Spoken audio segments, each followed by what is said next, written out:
2024. Welcome everyone, including our new electees.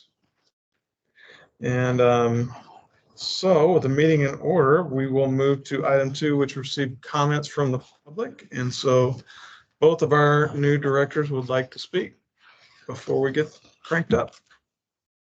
Emily, you're first. Hi, my name is Emily Britt, and I'm a Director 7 elect. And I'm speaking as a resident, so before I took office, so thank you. First, I'd like to go on record and thank the voters in Mud 7, precincts 4, 48, 59, 61, 62, 70, and 79, and the many miles walked. I learned a lot about the fault lines and the family members' homes in our mud affected by subsidence. I'm looking forward to collaboration with all of the slated directors and also Woodlands Water SJRA, the mutual support teams. I understand that we are looking forward at a major financial decision within the MUDs in the spirit of fiscal responsibility, which is one of the things that I ran on.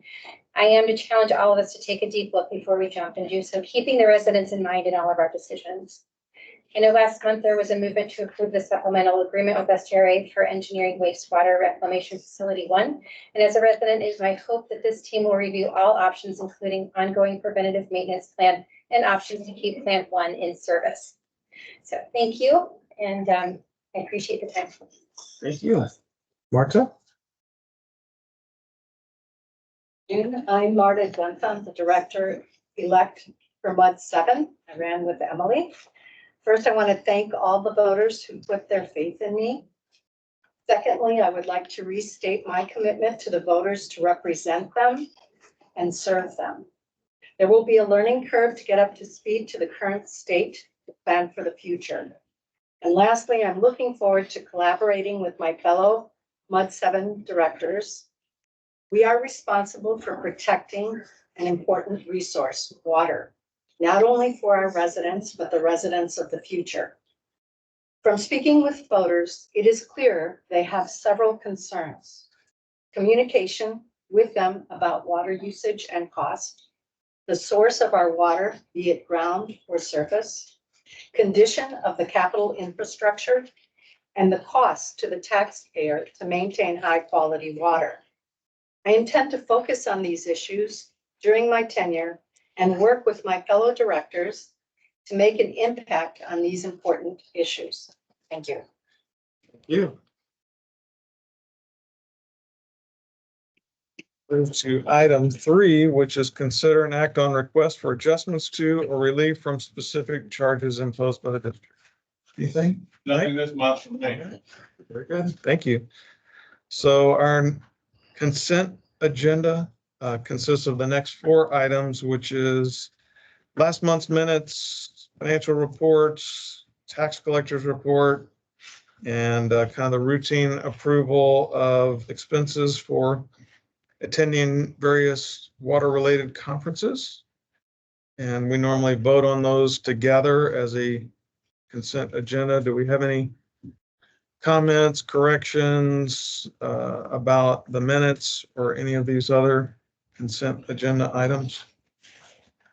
I've got one question on page 4, item 14. Talks about River Authority review and estimate report back in May. I don't see anything in the May package related to that. Is that just going to be a verbal, or is there something in the package? What was the? What's the Mayor Panther. yeah? That's kind of. There's nothing in the packet, and we'll have an update later in the meeting. We'll have an update, Yes. but there's nothing in the package. Correct. On that, I make a motion to approve the consent. We have a motion to approve the consent agenda. We have a second? Second. Got a second. All in favor, signify by saying aye. Aye. Aye. You're not opposed, so consent agenda passes. Next is to item 8, which is received. If I can ask a question, starting with item 8, most of these are forward-looking. I don't understand why the new elected directors aren't seated before we do new business.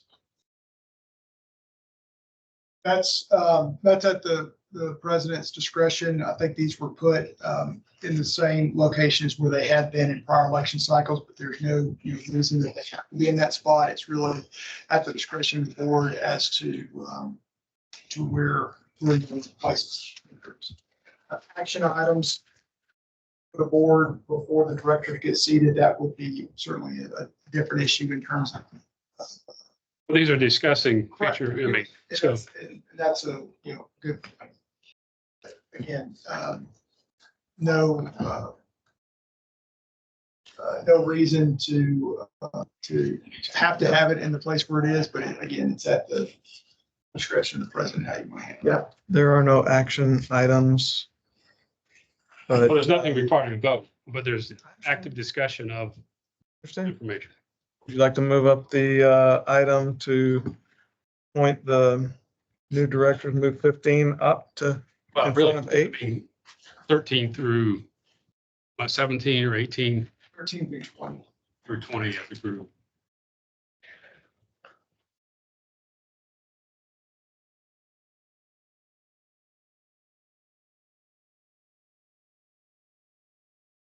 Do you have any issues with that? Nope. Good. Okay, then that's what we'll do. We're gonna move 13 through 20 up, and we're gonna push 8 through 12 until after those. All right, so I'll go ahead and cover each of these items. If y'all are okay with me, go ahead and move through those. All right, so we'll start with the supplemental agenda to canvass the returns of the director election and adopt the order canvassing the results. So we did receive the official results from Montgomery County this morning. Their deadline to consider late ballots by mail and complete their voting process was yesterday. That was their deadline for the early voting ballot board to reconvene and count provisional ballots and late ballots by mail. So according to Montgomery County, that process has been completed. We do have our official results for the district. Outcome did not change. I think there were maybe 1 or 2 vote number changes from the unofficial vote tally. Vote tally is as follows: Emily Britt, 202 votes. Marta Genthon, is that how you pronounce it? That's correct. Okay. At 169 votes, Don Sarich, 114 votes. So we had 3 candidates, 2 positions. So the winning candidates were Emily Britt and Marta Genthon. We need a motion to adopt the order canvassing those official results from Montgomery County. Make that motion. All right. We have a motion. We have a second. All in favor, signify by saying aye. Aye. Any opposed? Motion carries. We are agreeing to the vote numbers as presented. Right. Item 14 is to accept the qualification statements, bonds, oaths of office, affidavit of current directors, and elections not to disclose for our newly elected directors. As we've done in the past, we will first perform the oath of office for each of our new directors. Once we've completed that, the existing board needs to take action on item number 14. Once you take action on item 14, the new directors are seated and can begin to participate in the remainder of the meeting. Okay, all right. All right, who wants to go first? Let me have your director scripture. You don't have to go through and repeat the entire thing. At the end, if you just say, I will, I do. You, Emily Britt, solemnly swear or affirm that you will faithfully execute the duties of the office of Municipal Utility District Number 7 of the state of Texas, and to the best of your ability, preserve, protect, and defend the Constitution and laws of the United States and of this state, so help you God. Yeah. Congratulations.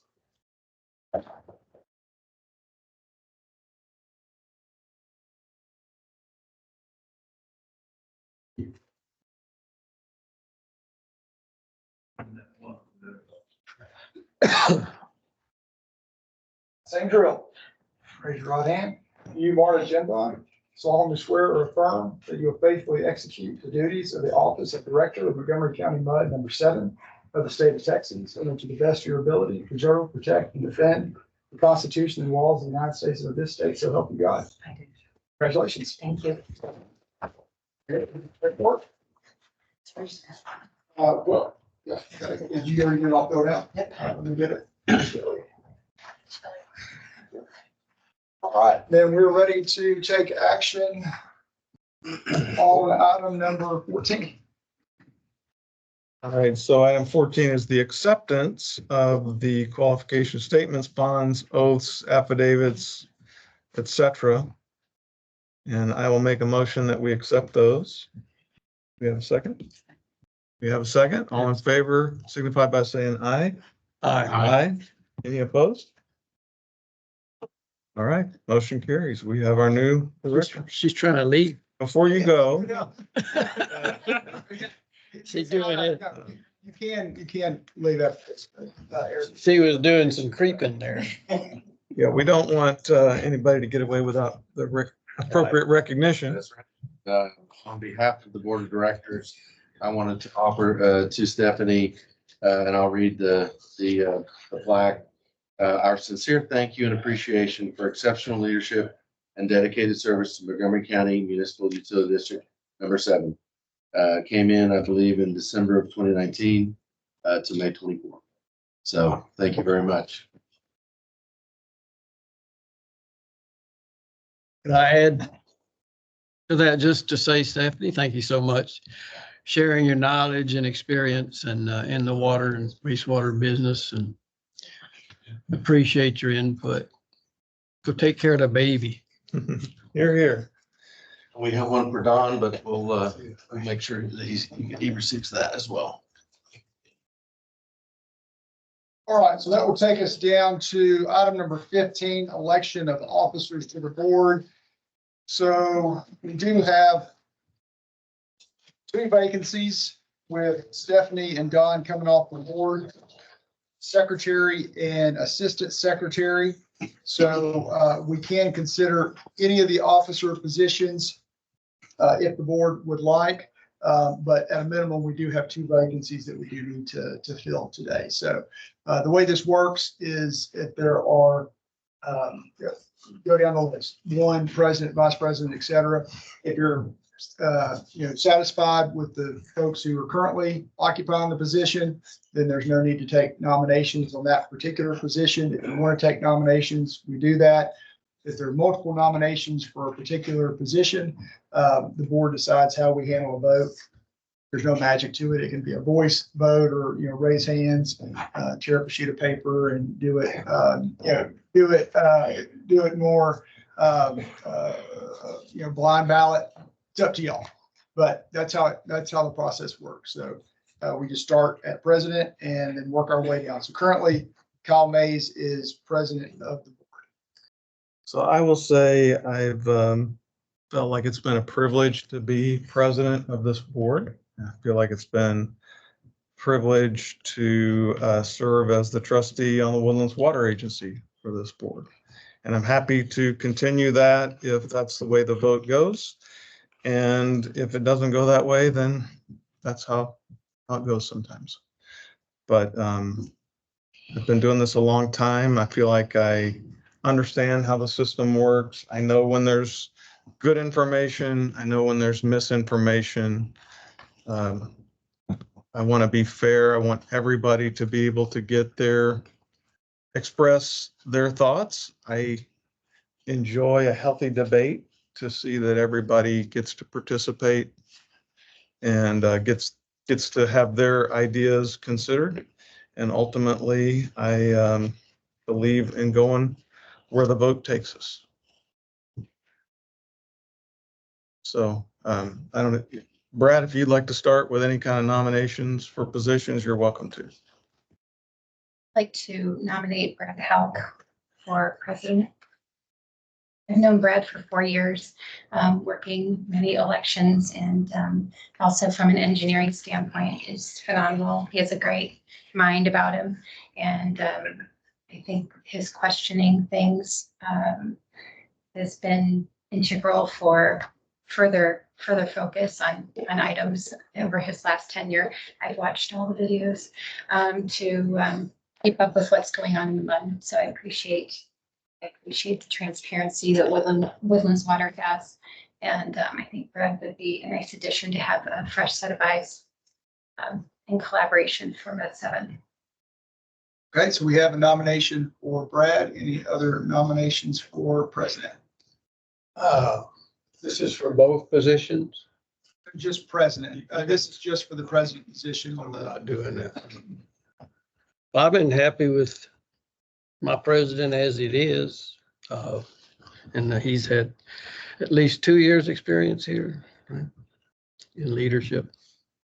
So I would nominate, continue with our current president. Okay, any other nominations for president? If we have 2 nominations, we need to take a vote on that. How do y'all want to handle the vote? We have to second the nomination. No, it's just there for typical motions. Yes, you have to have a motion and a second, and then you have further discussion, and then you have a vote. For nominations, you just have the nominations, and then we take a vote on the nominated parties. Okay. I'm fine with just having our votes in the open. Anybody have a problem with that? No, All right, so we'll vote on the first nomination first. Those in favor of Brad as board president, signify by saying aye. Aye. Okay, 3 there you go. votes. Very good. That's it. Brad, do you want me to go ahead and continue with the? yeah. So next is vice president, currently Paul Nelson. Are there any nominations to alter the current position of vice president? I'd like to nominate Marta for vice president. She's new to the board. She's got a lot of interest, a lot of energy. And I think she'd do a great job bringing a new perspective to some of the things we're going to be dealing with. Nomination for Marta. Do we have any other nominations for vice president? I'd like to nominate Paul Nelson. Yeah. Nominations, same drill, go through the same exercise on the vote. All those in favor of Marta? Okay, very good. All right, This means that Marta, now Marta is vice president. Marta gets to be the chair when Correct, the president's not here. correct. Correct. It's a big task. All right. Next, we do have a vacancy at secretary that we need to fill. I always joke with people, this is the position that has the most work. They have to sign the most documents. Do we have a nomination for secretary? Nominate Emily Britt as secretary treasurer of the Mud 7 Board of Directors. I think she would be excellent. She has served on many boards and knows the drill. Any other nominations for secretary? Do you accept the nomination with the disclaimer of it being the most work? That's it. All right. Bring it. All right.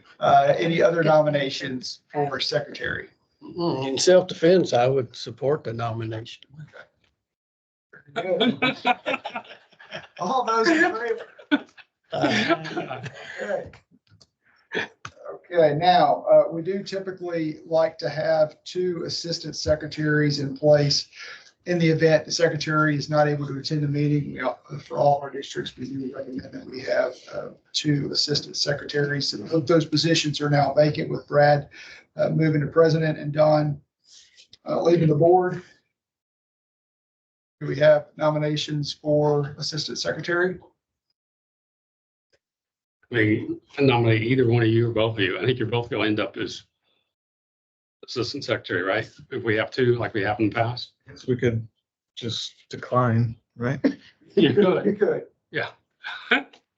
Yeah. I'll decline. Clyde, Paul? So I decline, we don't have one. We don't have one. It makes it more difficult. Frankly, it makes it more difficult for Shelley because she's got to track down Emily anytime something has to be signed. So if something comes up, I'm not saying that you wouldn't be available, but it comes up, life happens. And that's why we try to have assistant secretaries in place for all the districts. Do it for Shelley. All right. So we have a nomination that's been made and accepted. All those in favor? Okay. All right, made it through that. Now we'll move on to the next one, which is trustees and alternates. So if y'all watched the videos, Marta, I know you've attended, you mentioned you've watched the videos. Trustees appointed by each of the boards to be a district trustee, take the district's thoughts and opinions and votes to the trustee board of trustees. What we typically have for each district is we have a primary trustee, and then we have 2 alternates. Again, if somebody's unable to serve, if they're traveling, if something comes up, life happens, we try to go to the first alternate. Sometimes, during the traveling season, we've had, instances where we have to vote the first trustee and the first alternate are unavailable. Just the second alternate is able to attend. So I would recommend that we have both a first and a second alternate in place. At this point, Kyle Mays serves as trustee. Don Sarich was the first alternate, so that is a vacancy. Paul Nelson is currently serving as the second alternate. So same process for trustee nominations as for board nominations. We need to consider nominations for trustee. Kyle currently serves, so if you want to consider alternative nominations, or if you're satisfied, now would be time to have that discussion. I would like to nominate Brad Hawk for trustee. Nominate Kai. Any other nominations? If not, go to the vote. All in favor, Brad? Okay. All right. Good. Next, first alternate, that position is vacant. We have a nomination for first alternate. I'd like to nominate Emily for that. Any other nominations for first alternate? If not, Emily, accept the nomination. Thank you. Okay. All those in favor of the nomination? Okay. Motion carries, or nomination is passed. Now we have second alternate. Paul Nelson currently serves as second alternate. Do we have any nominations for second alternate? I'd like to nominate Marta for second alternate trustee. Name me. So we're gonna have you with experience and the other 2 will have no knowledge of what we do here. Is No knowledge. what? Let's give them some credit. Well, yeah, they've been to how many meetings? We've watched them. Huh? Yes, I'm yes. glad to hear that. I've gone to meetings. I don't know. I think we had the representative here, I know Don Sarich had over 35 years of experience with water and wastewater issues. I'm approaching 50 years of experience with water and wastewater issues. It just seems odd that we can't have at least one. Having said that, hold the vote. Do we have a nomination for second alternate? I hadn't heard one. Brad. I did. Yeah, I nominate. Yeah, Or do yeah. we have any other nominations? No. All in favor? Great. Okay, that takes care of the election of officers and trustees.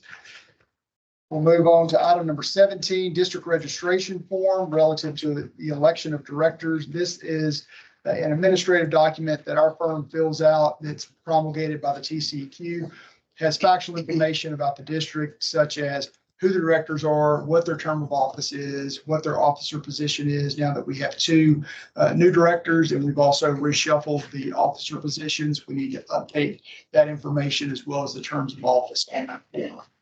Do we have a motion to authorize me to complete and file that form with the TCEQ on behalf of the district? Okay, motion. Second. Brad. Brad, you'll call the vote.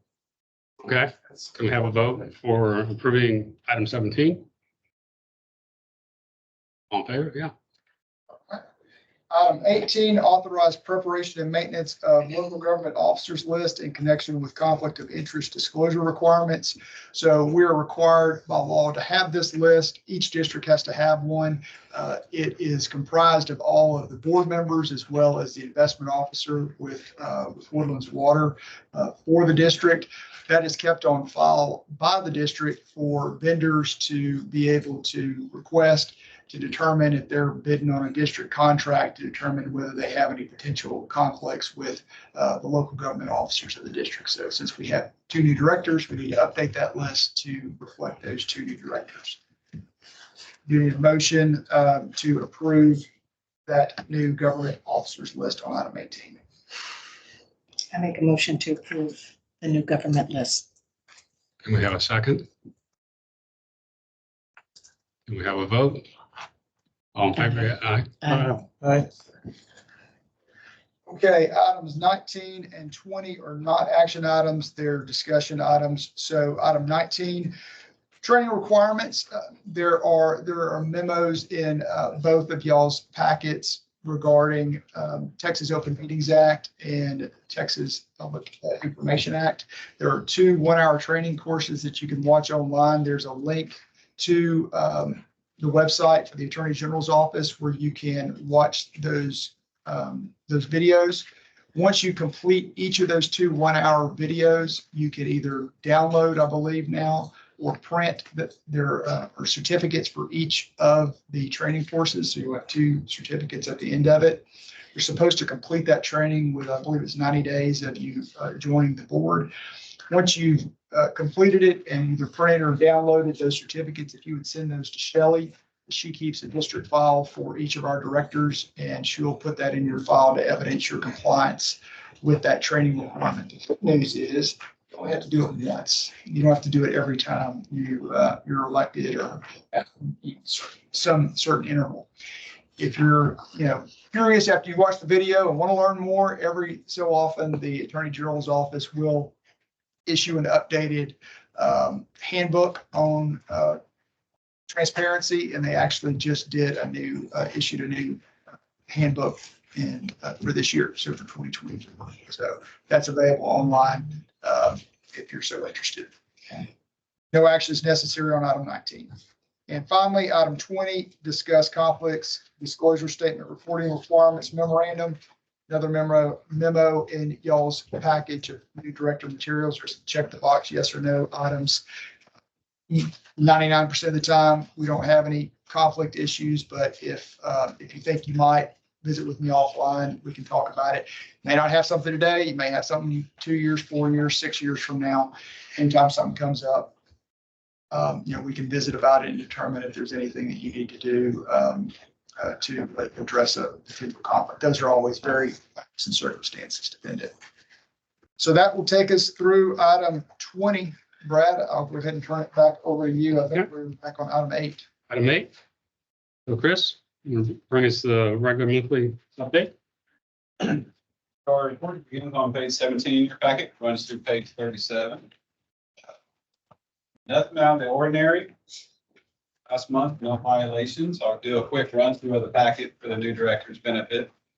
So pages 17 and 18 deal with water production, talk about the blend ratio, how much water being sold relative to the blend. Also talk about the water loss on page 18. Page 19 at the top talks about some of the parameters for the wastewater quality, just to kind of show that we are meeting permit if there was any excursions onto our peak flows or any quality issues. Bottom of page 19 talks about any type of infrastructure maintenance. This is above and beyond routine stuff, minor items. These are typically wells going out of service, water line breaks, stuff like that. Those change nothing. Page 20. Question on page 19 on the basins 1 and 2 aeration basins. This shows that they're to be demolished. Yes, sir. They've been out of service since 2012. Yes, sir. but it shows in the future work that they're going to be replaced. Which future work? Is that another document later on? Yeah. Okay, and David Munn will explain that. And then basically they're on here because they are out of service and they're required by permit to be in service. But the work that David Munn was doing with Freeze and Nichols is just saying that if the wastewater plant is delayed, these basins do need to be put back in service. So they've been required to be in service since 2012 and we haven't had them in service? Correct. Has the volume changed? The volume. Like a little more why they're out of service. So aeration basins 1 or 2, basically a square, Yeah. common wall between them. Aeration basin 1 is technically been out since about 2011, maybe 2010. Basin 2 has been in and out of service. Basically, there's floating aerators we can put in at any point in time to bring them back in service. So for TCQ purposes, we can meet their regulations and meet their guidelines. They don't actually treat any extra wastewater though. We haven't been on permit. You haven't been, but you have been, because they do not actually treat, you can meet the letter of the law technically, but they provide no treatment capacity for us. They're basically. Have we gotten a violation? We have not. So we've been in permit compliance. Permit compliance means I may have to maintain the basin for 7.8 million gallons a day. Currently, I do not have enough flow capacity and treatment capacity for 7.8 million gallons a day. So why have we waited till now to address the problem? We did. We began addressing this problem back in 2013, 2014. The 2017 bond that was sold was to actually replace these basins. We completed design around 2019, maybe early 2020. That's when the consolidation study started at that point in time, the conversations on that, which led into the wastewater strategic. So we did not want to go ahead and sink in $14, $15 million into a project if the MUDs decided to tear it all out later. Current estimate's like 8 million. Or Back then it was 14 million. Now, the aeration basins, we had funding for 15 million. 13.5 from bonds, 1.5, 2 from six and bond. See. Okay. We can get to David's stuff here in a minute. I know when you look at whichever page that's on, Yes. Page 39, 15 and 16. those items, if you look at 15 and 16, Well, you need the blower, I imagine. right, so 15, 16, 17. Could be another few other ones in here. Let me check, because I know the way that David Munn broke it up was, we broke it up instead of having it as one lump sum. But when we did the actual design of it I think that was done in 2019, 2020. That estimate at that point in time was about 13, all put together, if I remember. It's been a while since I looked at it. Okay. Thank you for the additional information. So if you extend the life by replacing it, how many years of service can you get from those basins? Those basins, 50 What? years 50 years once they're replaced. estimate. Okay. Any other questions? Page 20, towards the bottom, or towards the top, last part of the words, that goes over our corrective work orders as well as our preventative maintenance work orders. We break it up into hours as well as work orders that are done, because in some cases, the hours may be, or the number of work orders may be low, but the hours are high because you have multiple work orders on, multiple PMs on one work. Page 21, this is typically where we would show financials, but we're currently swapping over our, what we call our ERP, which is our accounting software. It's been about 1.5 years, 2 years in the process. And so go live was late last week for the soft opening, if you will, this week for the final one. So you will not have April financials. You should be able to catch up and see those in May, possibly June. After that, next few pages, this is a list of the bigger projects that are either bond funded or R&R type projects.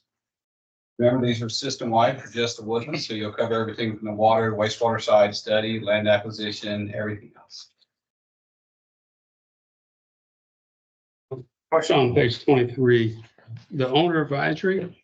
Yes, So that's been kicked off already? yes, sir. Okay. Who's doing that? That is Corella. That's the company? That is the firm. Right. Who's the individual? The individual that is the project manager is Mira Victor.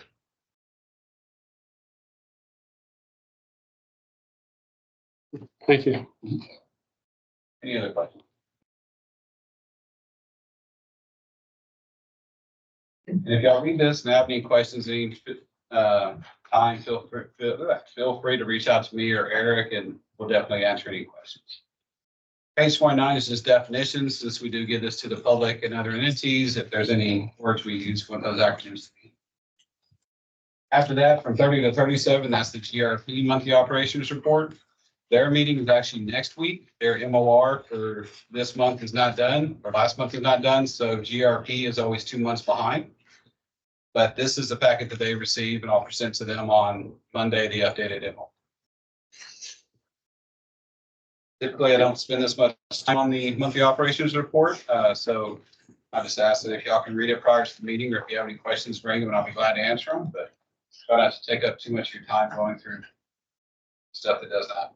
You have a recommended background reading for the new directors related to the GRP, its history, its structure, its objective. So one thing, and I know Eric's going to talk, short answer is no. I don't have anything that's clear, concise, and to the point. What I do have, I know Eric's going to talk about a orientation coming up. The River Authority is also looking at doing an orientation like we did a couple of years ago. And we'll have talked to GRP, Woodlands, the projects, and everything else at that time. It seemed like it took me months to get up to speed on what GRP was, how it's structured, finance, voting, governance, all that. If we had a package, it would be really useful to the new directors. All I have for my report, unless you have any questions.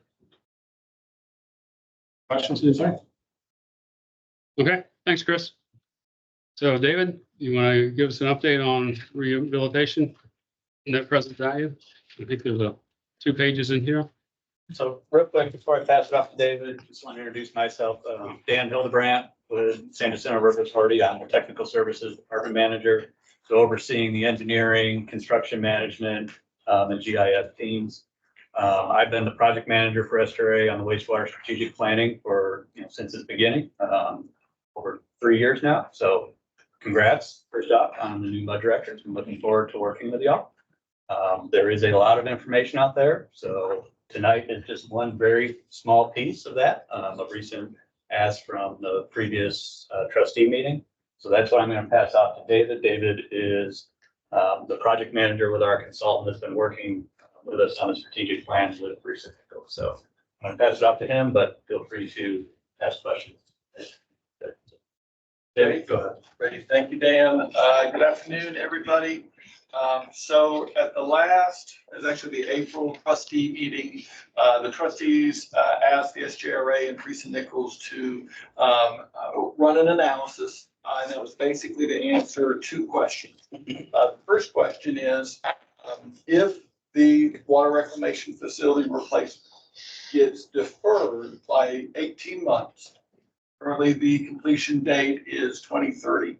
So if it gets deferred 18 months beyond that, what kind of repair replacement would have to take place in order to keep the plant in compliance for that additional time? Second to that, if it gets deferred further than 18 months, let's say 18 months to 5 years, so that may be as far out as 2035 into the future, what kind of additional repair and replacement would need to take place in order to fill that gap? So that was the first question. The second question is, well, is that a good investment? Is it a better use of the community's money to invest in this repair and replacement and defer the treatment plant or not? And so those were the 2 questions that we set out to answer. In your package, I believe starting on page 38, you'll see a white chart, looks something like this. This is put together to answer that first question of, well, how much would it cost? I'll start off by saying that this is a partial estimate. Basically, we presented a potential fee to put together a full estimate for the trustees. We said, well, to answer the second question, whether or not this is a good investment, Perhaps we don't have to get down to the nearest penny or the nearest hundredth dollar. Maybe we can put together enough information to answer the second question, which I think is the more important question. And then stop there. You know, if we know the answer to the second question, why continue to use the taxpayers' money to evaluate it? So that's what we've done. We feel that we've put together enough cost information to have done our due diligence to give you a order of magnitude of the potential cost. And then to answer that second question of, is this a good investment? So the first two columns list the repairs. This aligns and correlates with a slide that was presented by the SJRA that had two columns of information of items that would be needed. And so this kind of tracks with that. The first or the third column, which is a little darker blue, these are the items that would be required if the completion was deferred by 18 months. Second to that, we see another column of cost. That's if it's deferred somewhere between 18 months to up to 5 years. If we defer it beyond 5 years, this list is going to continue to grow and the cost would go up. The other thing that I'm going to mention is the far two columns to the right. This is the source of the information, whether we got quotes or prices from equipment vendors, or whether we went to a very similar project that has recently bid to get comparative costs from that. That's what's presented in these far right two columns. So I'm going to kind of go through this very quickly. If you want me to pause and go into more detail, absolutely happy to do that. But to cut to the bottom line, to defer the plant by 18 months, it's going to cost at least $8.5 million in additional repair and replacement. If we wanted to defer it by up to 5 years, that's going to cost an additional $33 million. And to tie it back to a prior conversation, much of that $33 million is driven by the additional secondary treatment capacity needed, namely replacement of aeration basin 1 and aeration basin number 2. So we'll keep those two costs in mind, those two numbers, the 8.5 million and the 33.3 million. And I'm going to quickly go to the next graph. Before you go there, Please, yeah. clarify something. The 24 items, were they selected by Freeze and Nichols or were they provided by the River Authority? They were provided by the River Authority, and then Freeze and Nichols kind of played devil's advocate. So I'll just pick an example that comes to mind. There was a bar screen replacement in there. And so we sat down with Chris and his staff and we said, okay, well, you know, if we're only going to do this for 18 months, do we really need a mechanical bar screen, or can we make do with maybe just a manual bar screen? And Chris and his staff, don't want to put words in your mouth, Chris, but was saying, yeah, you know, if it's just 18 months, we can probably go in there with a manual screen. So there was that kind of back and forth conversation to kind of validate the two items or the two columns. I will say that there were other items that we came up with that we thought needed to be added. I also, for my professional opinion, feel that that aeration basin 1 and 2 replacement should probably shift maybe into the first column. That would make me a little more comfortable. But at the end of the day, we said, hey, you know, let's keep our messaging consistent. And so let's stick with the way it was laid out, even if Freeze and Nichols thinks there might be some more items. You know, the task that was put to us was, hey, you know, give us costs for these two columns, and so that's what we've stuck with. How much do you estimate that you are off? 20%, 30%? If this was implemented today, how much would you expect the cost to go up? Yeah, so I'm going to answer the question this way, Marta, and then tell me if you want more information on it. So the AACE, which is the Association of Cost Estimating, they say that at this point in time, where we have really less than 1% design level done. We're probably off somewhere by, on the upside, it could be 50 to 100% of this number. On the downside, maybe it's 30 to 50%. So just based on what the, professional organizations say, there's probably a pretty big swing in how far that number could be off. That's what, best practice guidelines would say. Kind of coming back and more directly answering your question, I think that we're more narrow than that because these are projects that are similar to others that the SJRA and or Friesen Nichols have done recently. So, for example, there was a lift station and Headworks Rehab recently bid at their treatment plant 2. That directly aligns with some of these items. So no one project is the same, but we do have some good go-bys there. So while best practices say, you could be off by as much as the price could be double, I would hazard a guess lower than that. Okay, thank you.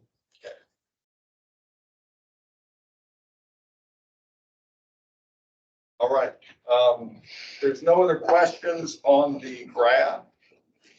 On the table. I'm going to skip over to the graph. So I'm going to give you the bottom line here and then come back and talk about this in a little more detail. So the bottom line is this is showing a cost threshold curve. So this green line is our cost threshold. And basically what the analysis does is, okay, if the cost of your project is above that line, then it is not economically favorable. If the cost of your project is below that line, then it is a good economic investment. So that's kind of the bottom line. Let me back up a little bit and walk through it in a little more detail. So the x-axis along the bottom shows the number of years that we would defer the completion of the plant. And then the y-axis is cost. And so that green line is basically the threshold at which whether you defer the plant or whether you go ahead and just construct it as soon as possible. If you are exactly on that line, then it's a coin flip. It would be, even use of your money one way or the other. If the cost of your project is below that line, then that means that, it would be a better use of your money to defer the plant out into the future and spend the money on this partial rehab. If you remember those two data points I gave you earlier, the 8.5 and the 33.3, those are reflected by the two red dots. And so as we see, the red dots are above the line. And so what that is telling us is that your net present value is going to be unfavorable, or it's going to be a worse investment of your money to pay for this rehab and replacement rather than just going ahead with the treatment plant replacement itself. So that was the analysis. Our recommendation is, don't invest in this repair and replacement that's going to end up being a sunk cost. Go ahead and invest in the replacement of your plant as soon as possible. So if you build the new plant and you keep this old one, you still have to invest a certain amount of money. Is that correct? I want to make sure I understand your question. You said if you keep the old one. If you build the new plant, you still have to keep this plant operating. Is that correct? You would need to keep this plant operating until the new plant is constructed. So that would be 5 years. It would be until the year 6 years, actually. Yes. 6 years. So I think one thing to clarify, the delay of 18 months is delayed past 2030. So right now, the schedule that we're working from is the assumption that we're not delaying past 2030. So that additional is if we delayed, for instance, to wait for the MUDs to do an election for, tax rollback or whatever in November of 25, then we would need to incur another $8.8 million to fix infrastructure, because that's going to delay us 18 months. But if we continue to move forward, which the request at the time when we were talking about that was a supplemental agreement for $40 million for us to keep the preliminary design going. So if we keep that moving forward, then we're not going to lose the time. But if we wait until November of next year to keep the design moving forward, we lose 18 months, and we would need to move forward with some of these fixes because the plant can't take it. So no matter what, we have to invest a certain amount of money We can make it through 2030, but we can't make it through 18 months. without past spending 2030. any money. You can make it to 2030. There's always a risk that something will fail. Well, you're spending what, $6 million a year. So it's not, like you're not gonna go spend any money between now and 2030. You're going to continue your regular maintenance.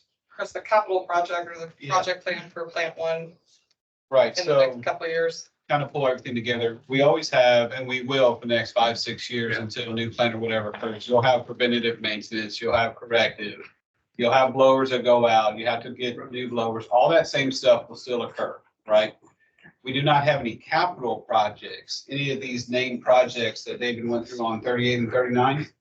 These were in the project plan before, but when the general direction of the MUDs was to go forward with the new facility, we removed those from the project plan. So the $6 million a year that David talked about that you'll see later, that is for the entire system. So the entire system's value, replacement value is $2 billion. And we're investing $6 million a year just to maintain and rehab the system on a capital. But to my knowledge, there's nothing at wastewater plant 1 at this point in time for the next 10 years. Beyond normal maintenance. Besides normal maintenance and then of course for the moment corrective. But like Connie said, stuff does go bump in the night sometimes. You hope it doesn't, but it does go, but nothing currently planned. So assuming we stay on schedule and we construct by 2030, then the numbers that we have right now for the estimate for the new plant hold. The kind of issue and the scope given to us for this analysis, and by the way, I'm Connie Curtis. I'm the Director of Technical and Operational Services with the River Authority. Apologies, I should have started with that. So I oversee Dan and a handful of other of the technical groups at the River Authority. But you know, at the end of the day, the scope we were given by the trustees was to take and see what it would happen, and if it made sense to go ahead and you know, defer for 18 months, what that would look like. And really, the results of that net present value was that our red dots are to the left of the green line. And that means that it doesn't make sense to move forward with those projects, because truly what that would mean is you go build, and you could build a Headworks concrete coating and repair, right? And you could spend $1.1 million today. And then in 2 years, it not be anything that we would need anymore. Because we That would then was decommission that plant. one of my questions about all these items is, are they good for the life of those items? And you just said that you can do this today and it lasts 18 months. That is how long we would be using it, because That's what I we would mean. be But decommissioning. you're gonna have to do another one or a different So headwork. the other plant will be decommissioned and deconstructed. Right. So the parts aren't good forever. They get, They would have more life if we were to continue to utilize the other plant, but that is not the direction that we have. right. We are creating and building a new plant. So these would be, for lack of a better term, a Band-Aid to get us through until the new plant is built. I guess I'm saying Yeah. a lot of these items are gonna be plug-in and they're gonna have to go. So Yeah. Connie, what is this new plant giving you? It is giving us reliability, is giving us 50 more years of life for our operators and for quality effluent for the service and the level of service that the Woodlands expects from us. I think that one of the things that we talk about is that Chris's crews are just too good at their jobs. We are not missing permit because 2 aeration basins are out of service and have been for a long time, because they're very good at what they do and they found workarounds. That does not mean that it is in permit. Truly, we could have a failure at any time on another aeration basin and we have no redundancy. And at that point, we can't function and we will miss permit. And I think, Years. given our history in the wood, this is a 50-year-old plant. And over that 50-year period, I don't think we've had a whole lot of negative impact or input from the TCEQ. And I'd like it to keep it that way. And I don't want to start waiting until we get the penalties before they come and suddenly we're, the focus of their attention. We don't want to do that. I speak to the design, the current, how it meets the current TCQ design criteria or not. The existing plan. So right now, currently, chlorine is a good example. The chlorine facility was built basically in the 80s, expanded to where it is. The current regulations state that it has to be a lot bigger, a lot more safe for the community. And so if there is any major modification to that system or that building, it has to be entirely redone, just like your house. If you're going to do electrical, it has to be brought up to code. I'd say maybe 10–15% of the plan is meeting current code. And that's mainly because we built a belt press building about 3 or 4 years ago that meets current code. There's also the other thing is there's not enough land on the site currently to expand the current processes to meet the current regulations. So the chlorine facility, for example, if there is a modification that has to be meet current code, we have to move that facility somewhere else. Which if you've seen the facility, there's not a lot of land to move it to unless you start knocking down buildings, parking lots and other things, so. Just one clarification. You used the word Band-Aids. I assume that what you costed out was not a Band-Aid cost, it was a replacement in kind. It, with the exception of the course screen that I mentioned earlier, it would be a replacement in kind. I think where These are not patches or Band-Aids or, temporary fixes. They're replacements with material that has normal end-of-life service. I think they are temporary in a certain extent, because ultimately the plant will have to be replaced. So some of those are. Depending on when you do the replacement, they could wear out again. I think the point, I guess, Brad, I want to make is, if we back off the term Band-Aid, if we go touch the headworks, right, of the concrete coating repair or the manual bar screen, we have to do that design and install it per current code. And that's not something that is temporary. It's something that has to be permanent. I don't consider that a Band-Aid.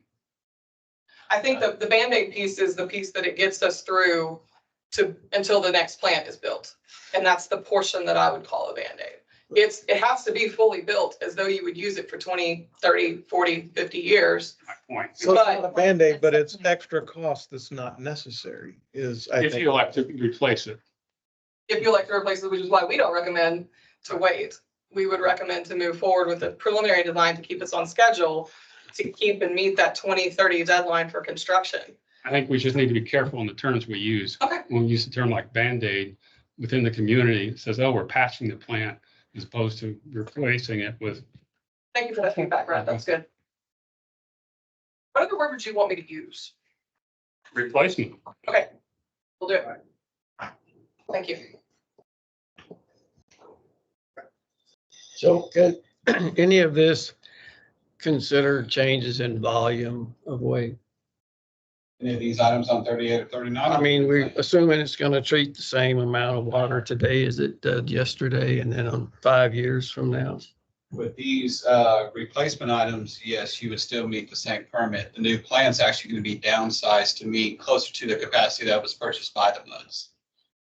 Just keep in mind, there's a couple things you look at when you're siting the facility. One is what the community needs, what's currently sized at, all that good stuff. The other part is too, the MUDs have bought capacity in that plant. And so I have to have enough capacity for what you've already purchased and maintain that, plus a little buffer on top of that. So during phase 1 and phase 2 of the study, it was actually reduced down to reduce the size of the buffer, but still meet what y'all bought for capacity. It's a very small reduction though. It is a small reduction. Primarily driven by what wet weather conditions. It's more of the dry weather conditions. I wouldn't agree with the wet weather. It's not driven by rain and intermittent flows. The reduction from an annual average capacity of 7.8 to an annual average capacity of 7 is purely based on dry weather average. Right, yeah. But I mean, 60% of the cost is driven by the wet flow. In a treatment plant, I'm not gonna get down to the, whether it's 60 or 65, but your overall sentiment is correct. A big part of the driving force is wet weather. Which is why we need to continue to keep the collection system airtight, watertight, And just on which the will also change over 5 years. Yeah, and that's one thing I skipped over, is going to in the monthly operations report, just for information purposes. When the big rain event a couple Thursdays ago, when it occurred a couple Thursdays ago, the average flow of plant 1 is 3.2 to 3.5 million gallons a day. The instantaneous flow during that Thursday went from 3.2 to 3.5. It went up to about 32 million gallons, the instantaneous flow. So almost a 10x increase. Now, we got 8 inches of rain in 9 hours, but still there's a lot of holes in the system that let that water through. So just that way. Any other comments or questions for Dan or David? We're talking about reducing down the size of in the new plant. Are we considering any population shifts or differences in the future that we need to accommodate for? Yes, ma'am. That's one thing that David Munn and his group did during phase 1 and phase 2. They went through and studied not only today, but also the effects of COVID and why some of the capacity dropped down. Also, future development. They have a non-disclosure agreement with Howard Hughes to see where development may be, what they're kind of looking at, multifamily housing, more office buildings and all that type of stuff for the next, was it 15, 20 years? We asked them about the next 10 years, then we asked them about build out. Which build out could be 20 years, could be 30 years, but yes. So that was taken into consideration. Did we, With the downsize? With the absence, yes, ma'am. did we adjust those numbers from the original estimates? We being the group that met to discuss this issue over and over. I mean, we didn't just accept those numbers. I think the original numbers that came out about the development company, Signorelli and all those people, I think we had to kind of pull that down. Maybe I'm wrong. Oh, help me out with your question a little bit. Well, I'm just saying that what I recall, one of the meetings we had, that there was a discussion about, with Mr. Sarich and others, about how much capacity we were going to build in the new plant. So we did reduce the gallons per day per SFDUE. So SFDUEs is basically, we're taking a single household and saying how many single houses can fit into, Hughes Landing, for example. We did, and that gallons per day per SFDUE was 217. We did pull that down to 200 gallons per day, which then reduced down the capacity of the plant as well. Yeah, I think it was more about the question about the vacant land and what the Woodlands is really going to build, and is there going to be redevelopment. All those questions are things that I think hopefully we're doing what we heard from the community that builds those facilities and builds those apartments, and the townhouses now going up on the river again. Used to be a little field between the parking lot and the river. Now you can't see the top. Those things that concern me too, about if you get to a point where you're in the old facility that we don't do anything, that we have plenty of capacity to handle that, so we don't get into a situation where we get to pause development because of the overflow conditions at the plant. That's another issue that can be imposed on us if we're not careful. We reached out to the 3 primary developers in the Woodlands. We got information on both capacity that had, or space, commercial space that has been built and is either occupied or unoccupied, and then also plans for future growth in both commercial and residential. Okay. And I just wanted to stick with that. There have been comments about it being too much. I think we can't really argue with those sources. The current legislature passed, or EPA just recently passed the PFA. How is that going to affect the cost?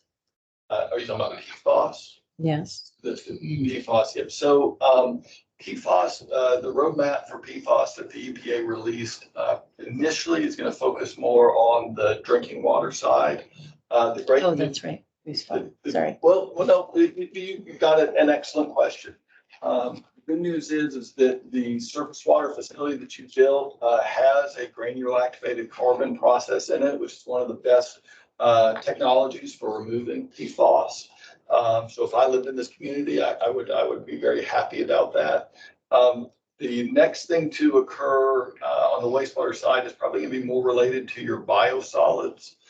You have a fairly new biosolids facility at treatment plant 1. We wouldn't be replacing that because it's got so much life in it.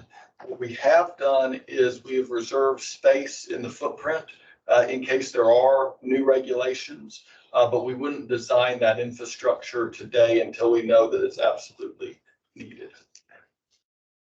In the interest of time, can we move on? And so appreciate that so much, David. Thank you. Connie, do you want to introduce our next speaker, or Chris, or? Sure, I can. So Jamie Lewis is not available, but Haley is here. I do have a question to ask before Haley introduces herself and goes through. Did I skip an item? Sure. Okay, That's, just making sure. Appreciate that. Trying to speed it all up. Well, Haley, in the interest of time, there you go. We could just cut to the chase, give you the high level information. With the budget process, it's basically a 3 to 4 month process. We can come back next month with any questions if you'd like. We could hit the high point and then answer questions. so one thing I'd ask is, there was no calendar in here. I didn't see a calendar in here about when the next step is and when we finally approve it. So provide a calendar next time. Verbally though, so this month we present the draft budget, so on your packet. Next month, there's just open discussion about it, which is June. In July, we asked the MUDs to direct their trustee on how to vote at the August trustees meeting. So we present this month in May. Final vote by the trustees is in August. So yeah, if you, I mean, we got maybe 5 minutes to touch the highlights. So in y'all's packet. Once you get the highlights of it. Oh, you want to introduce yourself? I'm sorry. I'm trying to get you Sorry. some time. Here, might as well, but my name is Haley Lohan. I'm in the county department at FRA. I noticed that Shelley put me in y'all's agenda as Jamie, so. But I am Haley of the county department. I'm gonna hit pages 42 and 43. There's some highlights from the rest of them, and then Haley's gonna back me up. So starting on page 42, in the Woodlands Division, there are 3 rates that are charged from the Woodlands Division to the customers, me and you. First 2 are going to be on page 42. On the far left-hand side, that's the wholesale water rate. Okay, what we're proposing is a reduction in the wholesale water rate from $2.78 to $2.73. That's a 5-cent reduction or 2%. On the right-hand side is the second rate, the wastewater rate, which we are proposing to maintain where it is currently at $5.65. Wholesale water going down 2%, wastewater staying equal. The third rate that's charged to the MUDs is on page 43. What you see it on your monthly bill as is the surface water conversion fee. This is the bill that comes from GRP to the Woodlands Division and Woodlands Division to the MUDs, MUDs to the customers. GRP on the far right-hand side is looking to reduce their rate, which means your blended fee is looking to go down from $3.20 to $2.97, so a 7% reduction. On the left-hand side of this page, you can see how the math kind of works, but basically there's 2 rates that GRP charges Woodlands Division. When you pump water out of the ground, GRP charges the Woodlands Division currently $2.99, looking for that to go down to $2.67, 11% reduction. Surface water, for every 1,000 gallons of surface water that the Woodlands Division receives, GRP charges Woodlands Division $3.41 currently. That's looking to go down to $3.26. That's a 4% reduction. Now, keep in mind one thing, this information has not been presented to the GRP review committee. I do that Monday. So outside of your GRP review committee representative, GRP has not seen this at all. Neither has our board, so there could be changes. So high level breakdown, wholesale water rate dropping 2%, wastewater rate staying the same, GRP rate dropping 7%. Now, included in that reduction is, some of y'all do know, we had we took $14 million from the excess funds at GRP and defeat some bonds. This rate reduction does include that 3-cent reduction. Going through, flipping page 45, just high level just quickly. These are 2 items on page 45 that have been requested by the MUDs and or trustees over time. One is Holloway, which is a PR consultant to help with various PR efforts with the Public Education Committee at $150,000. Next is a lobbyist at $96,000 a year, and that lobbyist is Cornerstone. Just a reminder that the lobbyist so far has gotten about $3.8 million for the Bear Branch Dam rehab project, as well as about 1.8 for lift station rehab as well. I believe this is going into our 3rd year of that. Correct. After that, page 46, you have a high-level summary of the overall budget with some variances next to it. Page 47 shows a reduction in chemicals. We've been able to install some additional efficiency equipment and drop mostly chlorine down. So the dollar amount continues to increase, but the usage of chlorine is reducing. Page 48 is staffing. What we're looking at on staffing is the direct staffing. Those are the people that report to the Woodlands Division and ultimately to me. We're looking to reduce the direct staffing by 0.85 FTEs. The indirect staffing is looking to increase by 1.5 FTEs. You kind of see on the chart over there on the left-hand side, just kind of what's been going down, what's been going up over time. More information on where does that 1.5 or where's that 0.85 come from, you can go to page 49. Sorry about that. 49 breaks out all the indirect as well as direct people that charge to the Woodlands Division and what they do and what's increasing. So we have IT, HR, so on and so forth, but trying to present where those people are coming or going to. Page 50, electrical is reducing as well.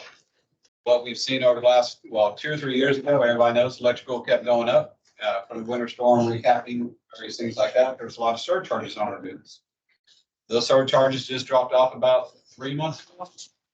So we keep their funds, oil and gas is going down as well. So we are projecting a lot less electrical charges for next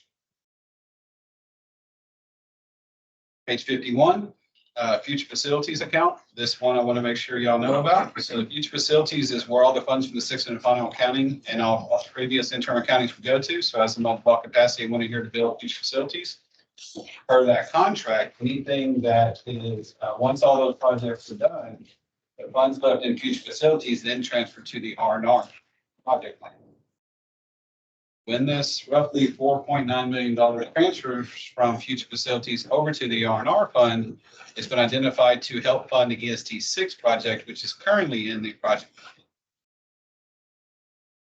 And after that, last 2 pages, you see some main drivers, some variances and the basis for the adjustments, as well as on page 53, the last page, which is the history of rates since FY17. Very quickly, but we have any questions now, let us know, let Eric know. Be back next month, but I'd be glad to answer anything if you have it now. I guess I would encourage you, if anybody has questions, we can send them to Chris. Send them to me. Send them to you. Then next month we'll be back. If you have any questions then, let us know. We're glad to answer. There's a lot of highlights. Yeah, good thing is you have 2 months to dig through it. You have June and July. Okay, if there's no pressing matters, I could probably go on. Brian, you got anything besides what? Well, there's item 11 first. I think y'all had Oh, I'm sorry. an email there from Ed on that. Yeah. Ed, can you make a comment on what's happening on Research Forest? I know the community's, I've gotten some questions with the Bear Branch, the groundwork or the. Where the mats are? Yeah, where the mats are. Quite honestly, I saw those 2 Saturdays ago, and I had an email from Chris Nunes from the township saying, "What are y'all doing?" I said, "It's not us. Try Entergy." And they did, and they were doing some line and pole. Because there's an email floating around saying that the MUD's responsible for that. There always is. If can't find somebody, blame MUD. It's not us, it's not the MUD, it's not the township, it's not the Woodlands Water Agency, it's Entergy. The email I received from somebody on the was it the Cochran's Crossing Community Board, what were we calling, what were they called? Pardon? One of the village. The Village Association. Yeah, Village Association. Said it was related to their Bear Branch dam work and other stuff. Not yet. Okay. The dam is 5 miles. Yeah, I know, I'm just, this was. Slowed it down. You know, presenting themselves as on the community village board saying she'd been told it was. And so so somebody sent it to me saying, hey, as mud director, what do you know about this? I said, I don't know, hang on, I'll check.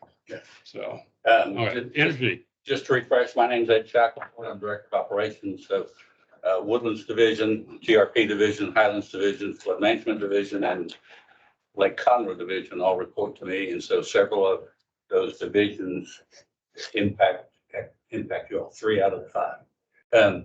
So Bear Branch, there are 2 things going on Bear Branch. One is the dam project. This is, you'll see this on the 10-year project plan where we've received federal funds or we've been committed for federal funds to repair the dam and also do some other minor improvements around that. About $3.5 million from the feds, and then the rest of it is made up with local funds from the 5 MUDs that fund that project. The other Bear Branch, Panther Branch drainage project, which is the one, Brad, I think you were asking about. We've gotten cost estimates from the engineer. They're high. They exceed the budget. We're talking to them. And then I think there was a meeting last Friday talking with the consultant about those estimates. And then we have a meeting with Eric later this week to go over those. So more information to come. Thanks. Sorry about that, Ed. Not a problem. So now, Brian, you've already done your heavy lifting for the night. Yeah, I was gonna say, happy to report I have. Yeah. Okay.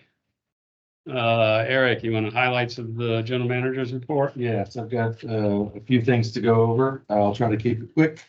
I wanted to update you on the storm a couple weeks ago. As Chris mentioned, there was pretty heavy activity at the wastewater treatment plant. I'm happy to say that the Woodlands overall fared very, very well. There's a few hot spots that we're, aware of in the heavier storm events.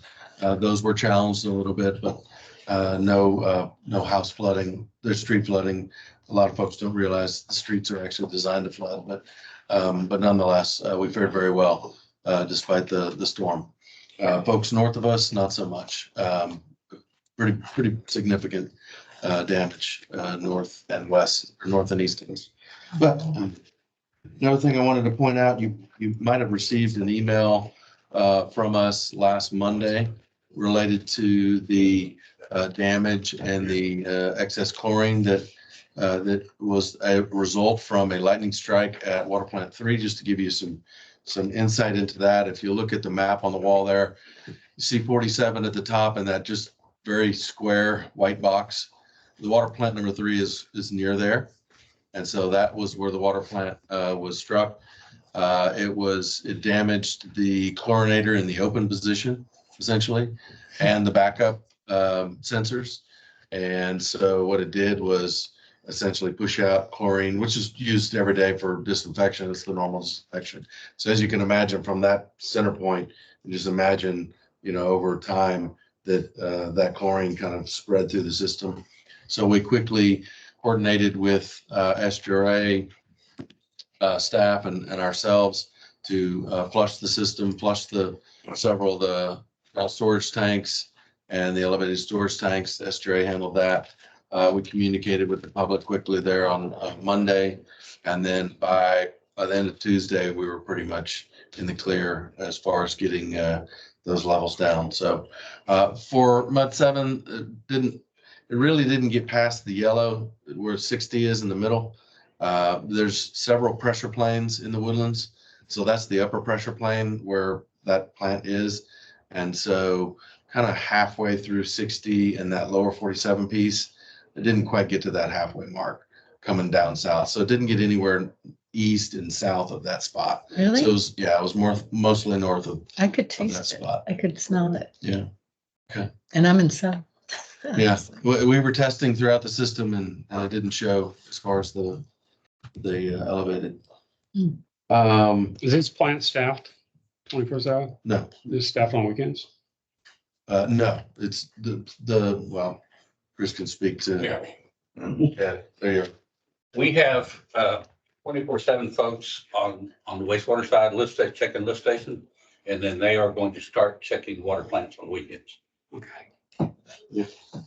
Next item, for me, did want to offer that there will be a new director orientation that, WWA will put out.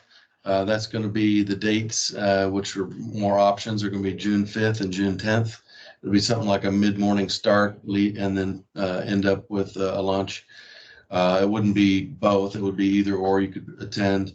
And then my understanding is SGRA will handle putting together something more specifically to the infrastructure and the 10-year plan and things like that.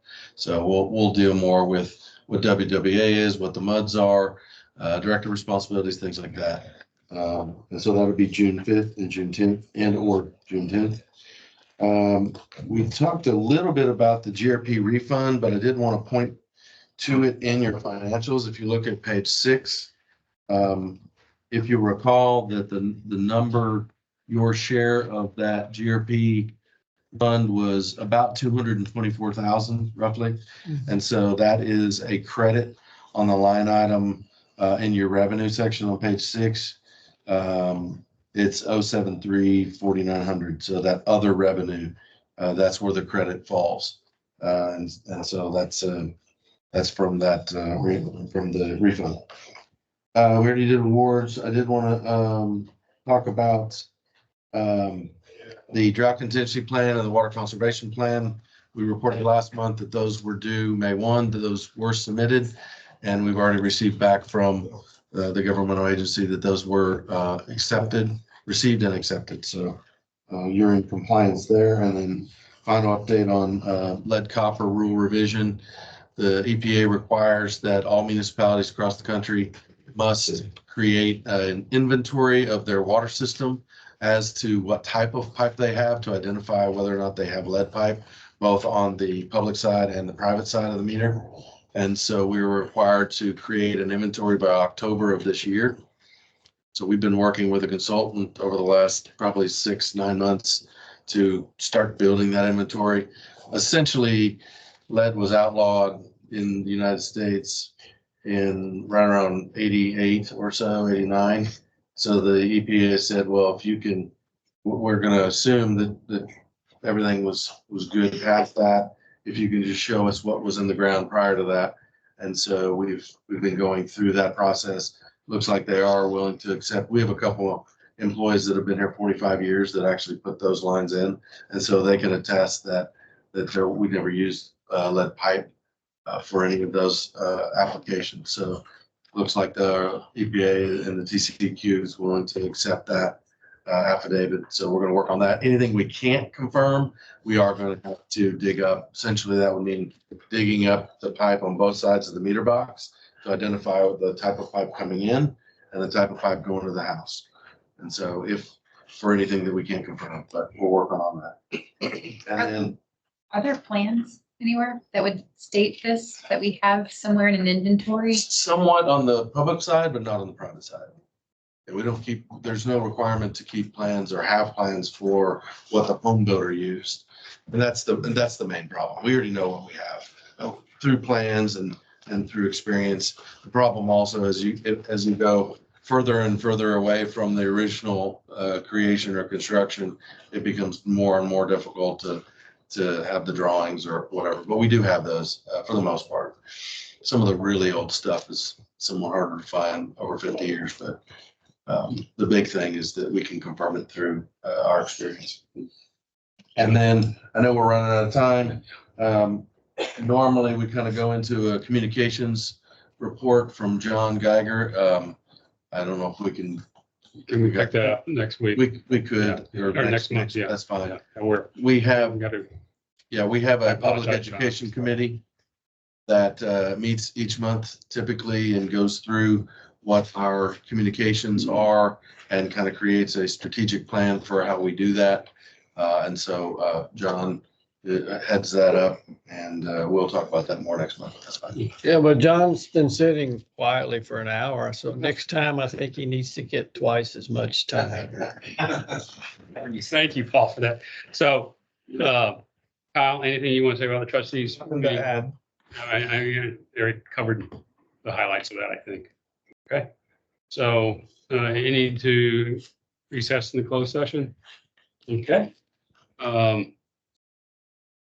Topics for next agenda meeting. Can we send those to you, Eric?